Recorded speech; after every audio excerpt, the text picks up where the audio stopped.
সম্মানিত হাজিরিন, এজন্য দেখেন আমাদের এই যে বিমান দুর্ঘটনায় যারা ইন্তেকাল করলো, এই পর্যন্ত খবর আসছে 30 জনের উপরে, কিন্তু মিডিয়া বলতেছে গোপনে খবর আসছে 200-র উপরে মারা গেছে। কত? 200-র উপরে। এগুলো কেন গোপন করা হলো? সম্মানিত হাজিরিন, আমার হৃদয় থেকে একটি প্রশ্ন, জাতির কাছে, সরকারের কাছে প্রশ্ন, যে সামনের দিনগুলোতে এই স্কুল, কলেজ, প্রতিষ্ঠান এবং শহরের উপর দিয়ে শিক্ষা বিমান কেন আসবে? শিক্ষা ট্রেনিং বিমান আসবে ফাঁকা মাঠে বিভিন্ন জায়গায়। এই স্কুলের এদিকে আসার কারণে তো দুর্ঘটনা হচ্ছে। আজকে ইন্তেকাল করেছে কতজন? 200 বলতেছে, মতান্তরে কম বেশি হইতে পারে, কিন্তু মিডিয়া কি বলে 30 জন। এই পর্যন্ত কত? 33 জন মনে আসছে। হ্যাঁ, আমি দোয়া করি যে যারা চলে গেছে আল্লাহ তাদেরকে জান্নাত দিক। এরপরে গার্জিয়ান যারা আছে, একজনের 2টা সন্তান, 2 জন মারা গেছে, অনেক মেডিকেলে আছে, আইসিইউর ভিতরে আছে।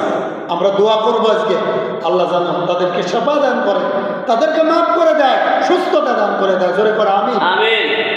সম্মানিত হাজিরিন, এই যে বিমান দুর্ঘটনা হলো, যিনি বিমান উড়াইতেছে তিনিও তো জানতেন না দুর্ঘটনা হবে, জানলে আসতো না। কিন্তু আমার প্রশ্ন, এই স্কুলে, কলেজে, এই যে শহরে, লোকালয়ে এই বিমানগুলো আসতে দেওয়া যাবে না, এটা সরকারের কাছে দাবি। হ্যাঁ, বিমান, ট্রেনিং বিমান এইভাবে যাওয়া যাবে না ফাঁকা জায়গায়, যেখানে কোনো দুর্ঘটনা হলে মানুষ মারা না যায়। এই বিমানগুলো দুর্ঘটনা হয়েছে, আমরা দ্রুত এটা সমাধান দরকার। এর গোপন রহস্য কি, এটা আমার বার করা দরকার। হ্যাঁ, আল্লাযী খালাকাল মাউতা ওয়াল হায়াতা লিয়াবলুয়াকুম আইয়ুকুম আহসানু আমালা। হায়াতের মালিক কে? মৌতের মালিক আল্লাহ। আল্লাহ বলছে হায়াতের মালিক আমি, মৌতের মালিকও আমি, তবে লিয়াবলুয়াকুম আইয়ুকুম আহসানু আমালা। আমি দেখতে চাই হায়াত আর মৌতের মাঝখানের সময়টায় কে কত ইবাদত করেছে। ইবাদতে প্রতিযোগিতা করো। এই কথার উদ্দেশ্য হলো যে যারা চলে গেছে, হায়াত নাই, চলে গেছে, কিন্তু আমাদের কিছু গাফিলাতির কারণে, যেমন আমাদের দেশে অপমৃত্যু মরে, আত্মহত্যা করে। আল্লাহকে এটা বলছে না, বলে নাই, এটা হারাম, আত্মহত্যা হারাম। তো এই যে দুর্ঘটনা হয়েছে বিভিন্ন কারণে, ব্যক্তির কারণে হতে পারে, কিন্তু আমরা কি বলি? হায়াত নাই, মারা গেছে। আর আল্লাহ রাব্বুল আলামিন আকল দিছে। আল্লাহ বলছে আকলমন্দি ইশারা বসা, এটা আল্লাহ বলছে যে তোমাদের আকল দিছি। হ্যাঁ, ইহদিনাস সিরাতাল মুস্তাকিম, তোমরা সরল, সঠিক, সোজা রাস্তা চলো। গায়রিল মাগদুবি আলাইহিম, অদৃশ্য রাস্তা, অন্ধকার রাস্তায় চলো না। এ ব্যাপারে অনেক আয়াত, অনেক হাদিস রয়েছে।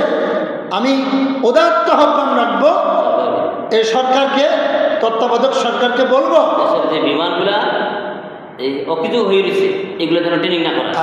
যেগুলো বিমান অকাজ হয়ে গেছে, নষ্ট হয়ে গেছে, এগুলো যেন ট্রেনিং না করা। এগুলো উপরে উঠলেই আগুন ধরে যেতে পারে। হ্যাঁ, এগুলো এটা একটা কারণ হতে পারে, বা পাইলটের গাফিলাতি থাকতে পারে। হ্যাঁ, আমার 1 নম্বর দাবি হলো এই বিমানগুলো লোকালয়ে না আসবে, আর সুস্থ বিমান, ভালো বিমান পাইলটের কাছে দিবেন। আপনি একটু নষ্ট বিমান দিয়ে পাইলটকেও মারলেন, মানুষকেও মারলেন, এই জাতির ক্ষতি করলেন, এটা তো এই জাতির দুশ্মন ছাড়া কিছু না। ঠিক কি? এজন্য সবাইকে আমি হুঁশিয়ার করবো, আর যারা মারা গেছে এবং মেডিকেলে আছে উভয়ের জন্য আমরা দোয়া করব। সামনের দিনে সরকার, বিরোধী দল, আমরা যারা আছি সবাই সচেতন হয়ে থাকবো। আল্লাহ সুবহানাহু ওয়া তাআলা সবাইকে সচেতন হওয়ার তৌফিক দান।